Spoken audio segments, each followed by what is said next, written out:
কেন ওদের কোনো লজ্জা করার ঠিক হাসিনার মতো গিরগিটির মতো সেকেন্ডে রূপ পরিবর্তন করেন। তারা হলে বহুরূপী, হাসিনাও ছিল বহুরূপী, তার উত্তরসূরি এখন রেখে গেছে ওদেরকে, জামাত শিবিরকে। তারাও এখন পদে পদে পল্টিবাস করতেছেন, বেহেস্তের টিকিট বিক্রি করতেছেন, কবরের প্রথম প্রশ্ন কি হবে সেটাও তারা জনগণকে শিখাচ্ছেন। আমরা যেগুলো জীবনে শুনি নাই, ইতিহাসের পাতায় তারা সেগুলা অন্ধকার ইতিহাস তৈরি করে যাচ্ছে। জনগণের নেতা জনগণের মাঝেই তো বরণ হচ্ছে। আজকে থেকে আমাদের বাংলাদেশে ঈদের দিন মনে হচ্ছে হাজার হাজার জনগণ তার অপেক্ষায় বাংলাদেশে। আমরা এখানে সবাই মিলে জড়ো হচ্ছি। আসলে আমার মনে হয় সারা বাংলাদেশ থেকে আনাচে কানাচে সব জায়গা থেকে লোকজন আসছে। এখানে আমরা কেউ কাউকে চিনি না, কেউ কাউকে জানি না, সবাই সুসংগঠিতভাবে একত্রে তারেক রহমানের জন্য অপেক্ষায় আছে। কি পরিমাণ লোক আসবে মনে হচ্ছে? আসলে একজন জাতীয় নেতার কথা আপনি কিভাবে বলছেন? এটা কি একটা জনসমুদ্রে পরিণত হয়েছে? কি কোনো সংখ্যায় এটাকে আমরা সংজ্ঞায়িত করতে চাই না। হাজার হাজার লক্ষ লক্ষ কোটি কোটি জনতা একভাবে ইনশাল্লাহ 25 তারিখে দেখতে পাবেন। অলরেডি তো আজকেই দেখতে পাচ্ছেন যে এখানে কত জনসমুদ্র সৃষ্টি হয়েছে।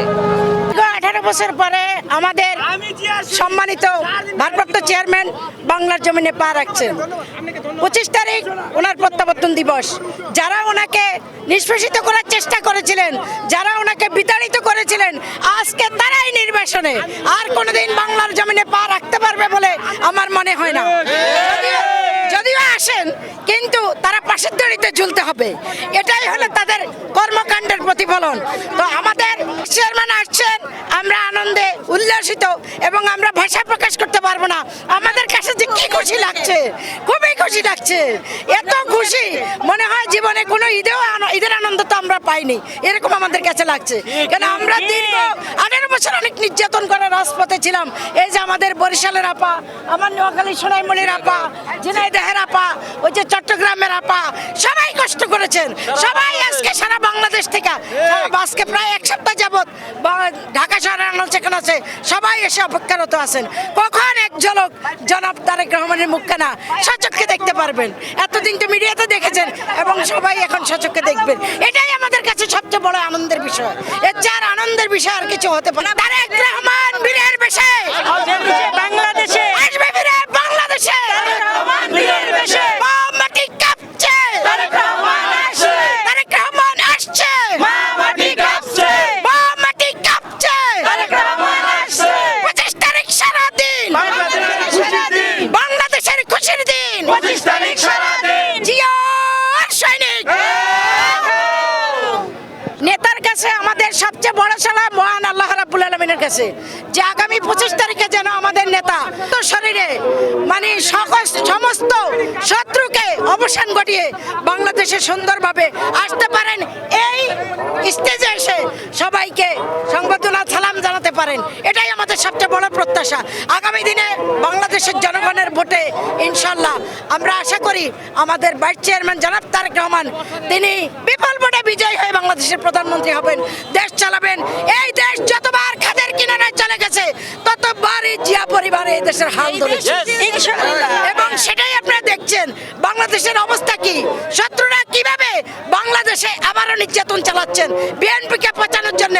বিগত 17-18 বছর আওয়ামী লীগ স্বৈরাচারী খুনি হাসিনা বিএনপির পিছনে কুকুরের মতো লেগেছিলেন।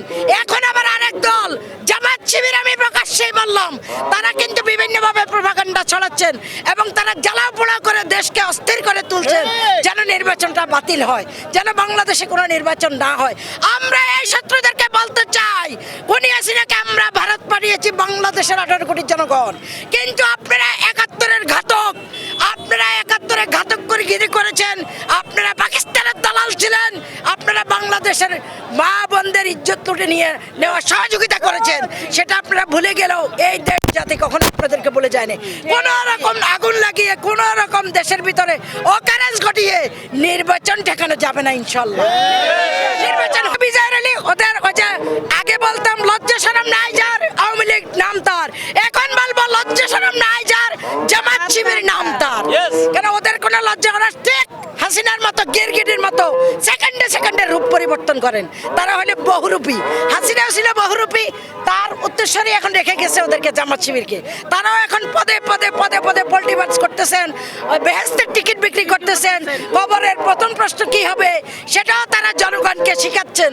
আমরা যেগুলো জীবনে শুনি নাই, ইতিহাসের পাতায় তারা সেগুলা অন্ধকার ইতিহাস তৈরি করে যাচ্ছে। আমাদের প্রাণপ্রিয় নেতা তারেক রহমান অনেক দিন পরে দেশের মাটিতে আসছেন, এই জন্য আমরা এত উৎসাহী আগ্রহী যে ওনাকে এক নজর দেখার জন্য।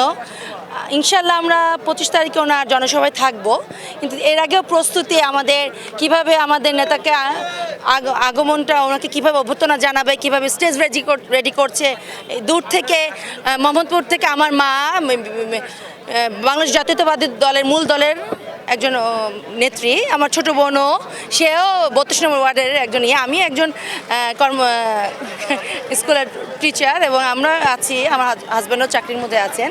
তারপরে এসেছি দেখার জন্য যে কিভাবে একজন নেতা এতদিন পরে আমাদের বাংলাদেশে প্রত্যাবর্তন করছে, এটার জন্য আমরা খুবই আনন্দিত এবং স্বচক্ষে দেখার জন্য এসেছি পূর্বাচলে।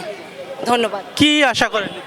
আমরা আশা করি যে বাংলাদেশকে একটি দুর্নীতিমুক্ত এবং একটা স্বাধীন এবং খুন খারাপি থেকে বাংলাদেশকে যাতে রক্ষা করতে পারে, এটাই ওনার কাছে আমাদের প্রথম আশা, যে দেশকে একটা চাঁদাবাজি, দুর্নীতিমুক্ত এবং গুম হত্যার হাত থেকে আমাদেরকে নিরাপত্তা দিতে পারে, জানমালের নিরাপত্তা দিতে পারে, এটাই আমাদের নেতার কাছে প্রথম আশা। এই বলবো যে যেভাবে আপনার জ্বালা পোড়া ওরা শুরু করেছেন, একটু আগেও বললাম যে অকারেন্স যেভাবে শুরু করেছেন, যে উদিসি, ছায়ানট, প্রথম আলো, ডেলি স্টার, যেভাবে তারা জ্বালাইছেন, এবং আপনারা দেখেছেন কারা করেছে, সেই শিবিরের সেক্রেটারি রাজশাহী বিশ্ববিদ্যালয়ের, তারপরে আরেকজন হয়েছে আপনার জগন্নাথ বিশ্ববিদ্যালয়ের। তারা কিন্তু প্রকাশ্যে ঘোষণা দিয়েছেন যে জ্বালাপোড়াদেরকে শেষ করে দিতে হবে।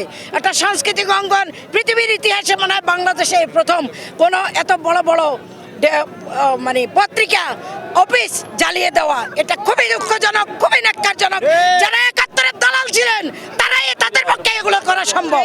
কিন্তু আপনারা দেখেছেন সে জামাতের নেতা আমির কি বলেছেন, সে 2 দিন পরে এসে সে নিন্দা প্রকাশ করে, কিন্তু তার দলের নেতারা যে এত বড় ঘোষণা দিয়ে এত বড় ন্যাক্কারজনক ঘটনা ঘটালো, এরকম করলো, কিন্তু তাদেরকে তো সাদিক কাইয়ুম, তাদেরকে তো তিনি দল থেকে বহিষ্কার করেন নাই এবং কোনো অব্যাহতি দেন নাই। সমস্ত নাটের গুরু হলো জামাতের আমির, তাদের দ্বারা এগুলো সম্ভব। তারা মনে করেছেন এই 2 নম্বরই করে দেশে জ্বালাও পোড়া করে তারেক রহমানের প্রত্যাবর্তন ঠেকাতে পারবেন। ইনশাআল্লাহ তারেক রহমানের প্রত্যাবর্তন ঠেকানোর কোনো সুযোগ নাই, এবং আপনারাই নিজেরা নিজেদের এতে যাবেন, আস্থা করে যাবেন, এটা জনগণ বিশ্বাস করে। আপনারা মনে করেন আপনারা ক্ষমতায় চলে এসেছেন, আর এই ক্ষমতাকে এত সোজা দামি মামি নির্বাচন করে দিনের ভোট রাতে করে খুনিয়াছিনা টিকতে পারে নাই, আর আপনারা কি, আপনারা টিকবেন? কখনোই টিকতে পারবেন না। সুতরাং বিএনপির সাথে খেলতে আসেন না, আমরা এগুলা পছন্দ করি না। জনগণ যাদেরকে ভোট দিবে তারা ক্ষমতায় যাবে, এটা আমরা বিশ্বাস করি। জনগণ আমাদের আস্থা, আমাদের ভবিষ্যতের রাজনীতিক অঙ্গনের অনেক বড় প্রেরণা, এটাই আমাদের বিশ্বাস। কি বলবো আর, ওই সিনেমার ভাষায় বলতে হয় বুকের ভিতরে চিনতিন ব্যথা, কেমনে বলবো মনের কথা, এখন বুকের ভিতরে চিনচিন ব্যথা, এখন কিভাবে বলবে তাদের মনের কথা? এখন এই কথাটা আমরা রিটার্ন ফেরত দিচ্ছি, বুকে বড় জ্বালা।